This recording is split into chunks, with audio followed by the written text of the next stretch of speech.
presents by Rajiv Rocks. छौरिया हो तो जवानी तोरा ना सके ना सके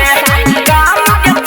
के ना चले छोरी बंगाल से आइल ही छौरा के देख के ढोरी देखलही हे के ना चले छोरी बंगाल से आइल ही छौरा के देख के ढोरी देखलही भतरा बोल न छौरी कहर देबौ बांस गे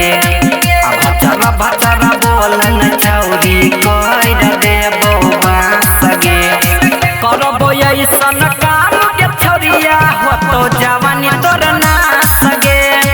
करबो ऐसन काम के छौरिया हो तो जवानी तोर नास गे हो तो जवानी DJ Kanchan Raj. हो तो जवानी तोर नास गे करबो ऐसन काम के छौरिया नाचे छौरी तू तो बीपी पकड़ के छौरा सवाल कर तो गाल रगड़ के जद न छौरिया सुटेल पया सगर गे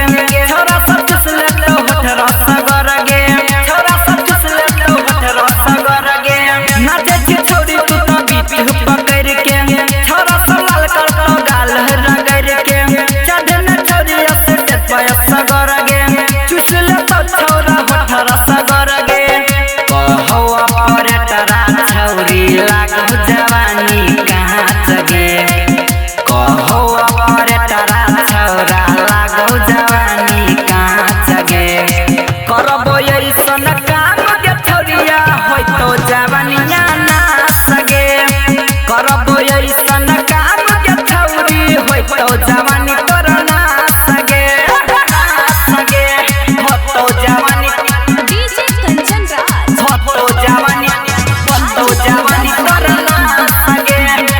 करबो ऐसन काम के छौरिया रटा रखले से कहौ छौरी होट गे गुड्डू यादव तोरा करतौ सपोर्ट गे चलतो न छौरी तोहर मान मानी राजीव भैया छौरी चुस्त हो जवानी राजीव भैया छौरी चुस्त हो जवानी रटा रखले से कहौ छौरी होट गे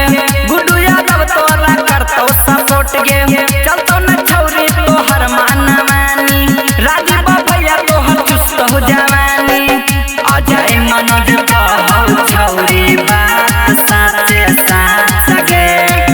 अजय मनोज कहौ छौरी बतिया साचे साच गे करबो ऐसन काम के छौरी हो तो जवानी तोर ना सगे करबो ऐसन काम